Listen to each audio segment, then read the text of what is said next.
여러분 안녕하십니까? CJB 아침 뉴스입니다. 윤석열 대통령의 탄핵 심판 선고가 다가오면서 충북 지역에서도 정치권이 요동치고 있습니다. 민주당은 신속한 파면을 촉구하며 단식 농성에 들어가는 반면 국민의힘은 이는 선동 정치라고 비판했습니다. 탄핵 선고 때까지는 주말마다 충북도청 앞에서 진보 보수 성향의 시민단체 집회도 이어질 전망입니다. 이태현 기자입니다. 충북도청 앞 파란 천막이 쳐졌습니다. 더불어민주당의 충북 원외 조직인 더민주 충북혁신회의가 단식 농성을 시작했습니다. 최근 윤석열 대통령의 구속 취소에 이어 충북대 내 대학생들의 탄핵 찬성 집회에서 극우 유튜버들이 난동을 부리는 등 갈등이 격화되자 조속한 판결을 촉구하고 나선 겁니다. 박완희 청주시의원 등 3명은 윤석열 대통령의 파면이 결정되는 날까지 단식 투쟁을 선언했고 일부 시 도의원들도 동참할 예정입니다. 헌법재판관들에 대한 위협 이런 것들까지도 이어지고 있어서 국가를 정상화시키고 헌정을 추구하는 것이 무엇보다 필요하다. 그러기 위해서는 헌재의 판결이 조속히 이루어져야 되고 우리는 그것을 위해서. 이에 대해 국민의힘은 민주당의 선동정치라고 평했습니다. 국민의힘은 논평을 통해 민주당의 장애투쟁과 선동이 극에 달하고 있다며 무책임한 정치 행태라고 비판했습니다. 그러면서 국회에서 개최한 청주 대성배레일 민간임대 분쟁조정 간담회와 충청권 시도지사 연석회의를 통해 여당은 지역 현안과 민생 안정에 집중하고 있다고 자평했습니다. 한편 이번 주 충북을 포함한 민주당 기초자치단체장 협의회는 기자회견을 통해 대통령 파면을 촉구했고 국민의힘 충북 기초의원들은 탄핵 심판 각하를 요구하는 서명부를 헌재에 전달하는 등 지역 정치권의 행보도 뚜렷이 엇갈리고 있습니다. 이번 주말에는 진보 보수 시민단체들도 모두 도청 앞 집회를 예고하는 등 헌재 심판이 임박해옴에 따라 지역 정치권에도 경랑이 몰아치고 있습니다. CJB 이태현입니다. 간첩 활동을 해온 국가보안법 위반 혐의로 혐의를 기소된 이른바 청주간첩단 충북 동지회 피고인 3명에 대한 실형 판결이 대법원에서 확정됐습니다. 1심에서는 이들 모두에게 징역 12년이라는 중형이 내려졌었지만 2심에서 대폭 감형돼 각각 징역 2년에 5년을 받았습니다. 이 대법원도 항소심의 판단에 문제가 없다며 원심을 유지했는데요. 이들이 다양한 재판 지연 전략을 동원하면서 기소된 지 3년 6개월 만에 확정 판결이 나온 겁니다. 박원 기자입니다. 지난 2017년 북한 공작원의 지령을 받은 자주통일 충북동지회라는 단체가 결성됐습니다. 중국과 캄보디아 등 해외에서 북한 공작원과 내통하면서 암호문 형태의 지령을 주고받았고 국내 정치권 동향과 인물 정보를 수집하기도 했습니다. F-35A 전투기 도입 반대 운동에 참여하고 공작금으로 미화 2만 달러를 받은 적도 있습니다. 검찰은 이들의 범죄 사실을 밝혀내 2021년 9월 기소했고 지난해 1심 재판부는 피고인 3명에게 각각 징역 12년을 선고했습니다. 이들이 범죄단체를 구성했다며 중형을 내린 겁니다. 하지만 2심의 판단은 달랐습니다. 범죄단체 조직죄의 구성 요건을 충족하지 않았다며 1심을 파기하고 위원장에게는 징역 2년, 회원 2명에게는 징역 5년을 각각 선고했습니다. 검찰과 피고인 모두 상고했는데 대법원은 2심의 법리 판단과 증거평가에 잘못이 없다는 확정 판결을 내놨습니다. 소송 절차가 위법이라고 주장했던 피고인들의 주장에 대해서도 모두 법원의 재량에 속한다고 잘라 말했습니다. 한편 이들과 따로 재판을 받고 있는 회원 1명은 지난해 9월 1심에서 징역 14년을 선고받고 법정 구속돼 현재 항소심을 진행 중입니다. CJB 박원입니다. 충청북도 1차 추경안에 대한 도의회 심사가 진행되는 가운데 일부 사업에 대한 예산이 전액 삭감됐습니다. 충청북도의회 행정문화위원회는 당산공원 개선사업 예산 5억 원과 도청 본관 문화공간 활용사업 예산 1억 원을 전액 삭감했습니다. 산업경제위원회도 충북학사 신축 이전을 위한 용역 예산 2,200만 원과 한우 개량 능력 검정 예산 1억 4천여만 원을 전액 삭감했다고 밝혔으며 정책복지위원회는 김영환 지사의 핵심 사업인 일하는 바퍼 예산 42억 원 가운데 15억 원을 삭감했습니다. 탄핵을 앞둔 시기 청주시의회가 수천만 원을 들여 관광 중심의 연찬회를 진행했다는 비판이 제기됐습니다. 충북참여자치시민연대는 어제 논평을 통해 비상계엄과 탄핵 정국에 이어지는 혼란한 시기 5천만 원의 예산을 들여 관광이 대부분인 연찬회를 진행한 청주시의회의 안일한 선택에 유감을 나타낸다고 밝혔습니다.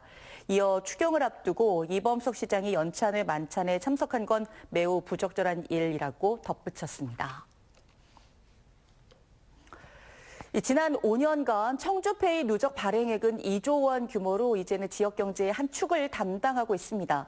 그런데 청주페이 충전금으로 보관돼 있는 하루 평균 잔액이 수백억 원에 달해 제대로 된 활용 방안을 찾아야 한다는 목소리가 나오고 있는데요.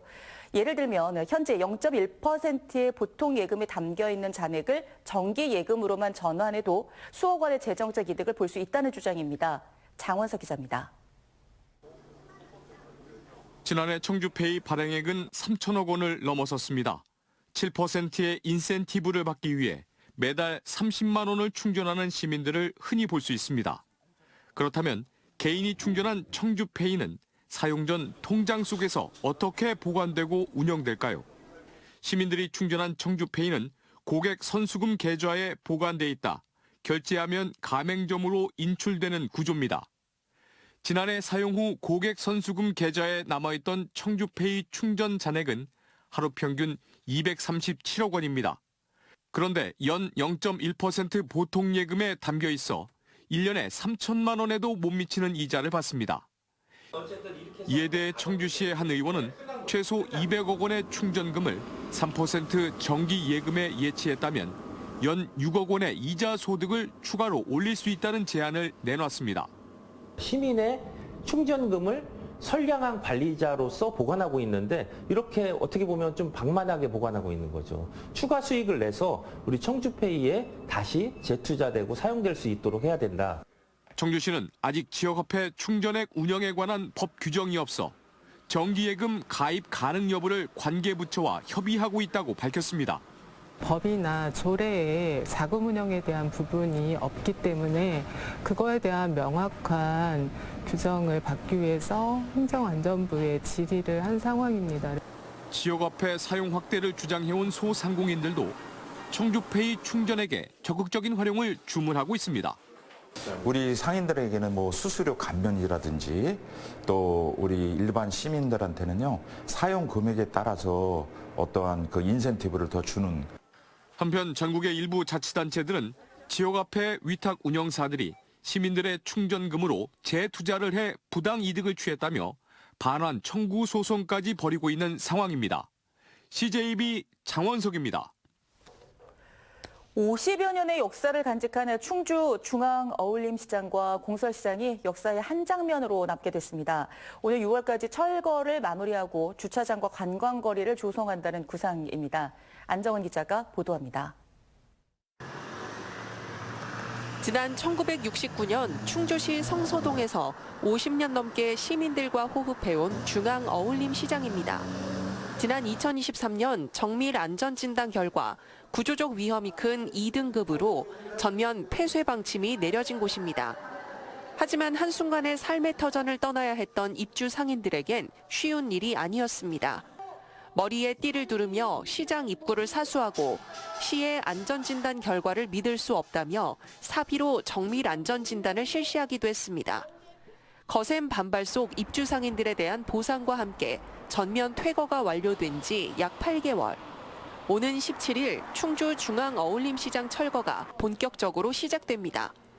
오는 6월까지 철거 공사가 끝나면 임시 주차장으로 사용하다가 106면 규모의 광장형 노회 주차장을 조성할 계획입니다. 거기가 구도심 중심 상권의 중심에 위치하고 있기 때문에 부족한 주차장을 조성을 하게 되면 세계시장, 침체된 세계시장의 활성화에 기여할 것으로 기대하고 있습니다. 인근 대수종교에서 현대교 구간에 있는 공설시장도 오는 6월 철거를 앞두고 있습니다. 50여 년 된 노후 시설에 임의 증축까지 더해져 안전진단 D등급을 받았기 때문입니다. 안전과 미관 문제를 안고 있던 공설시장은 철거 후 단절된 인도를 연결하고 꽃길을 조성하는 등 시설 현대화 사업이 추진됩니다. 이젠 역사의 한 장으로 남게 된 충주 중앙어울림시장과 공설시장. 시민 공간으로 탈바꿈해 원도심 상권에 새바람을 불어넣을 수 있을지 기대를 모으고 있습니다. CJB 안정원입니다. 충주시가 충북 기초자치단체 가운데 최초로 생활임금 조례를 제정했습니다. 충주시의회는 어제 열린 임시회에서 총 19명의 의원 가운데 15명이 찬성해 충주시 생활임금 조례안을 통과시켰습니다. 이에 따라 충주시와 산하기관 근로자들은 내년부터 최저임금에 비해 17.6% 높은 생활임금을 받게 됩니다. 현재 전국 17개 광역자치단체를 비롯해 기초자치단체 228곳 가운데 47.4%가 생활임금을 지급하고 있습니다. 충북경찰청이 이번 달부터 스토킹이나 교제폭력 등 고위험 범죄 피해자에 대한 민간 경호를 지원합니다. 그동안의 신변보호는 피해자가 지급받은 스마트워치나 경찰의 현장 출동으로 이루어졌지만 앞으로 2명의 민간 경호원이 범죄 피해자를 근접 경호해 가해자의 보복 위협에 신속 대응하기로 했습니다. 경찰은 재범 피해 위험도가 높은 피해자를 선별해 하루 10시간씩 최대 28일 동안 출퇴근 동행 등을 통해 안전을 지키게 됩니다. 식약처에서 근무했던 인턴 사망 사고와 관련해 유족이 직장 내 괴롭힘과 관련해 받았던 상담 기록 공개를 촉구했습니다. 유족과 청주노동인권센터는 어제 식약처 앞에서 기자회견을 열고 고인이 재직 당시 심리상담을 4차례에서 5차례 받아 센터에 상담 기록 열람을 요청했지만 식약처가 이를 막고 있다고 주장했습니다. 그러면서 유족의 정당한 요청을 무시하고 2차 가해를 하고 있다며 직장 내 괴롭힘 사건은 은폐하려는 것이 아닌지 의심을 가질 수밖에 없다고 지적했습니다. 지난해 9월 직장 내 괴롭힘으로 식약처 인턴 직원 A씨가 투신해 숨졌으며 식약처는 직장 내 괴롭힘이 있었다고 판단해 견책 처분을 내렸습니다. CJB 아침 종합 뉴스를 마치겠습니다. 고맙습니다.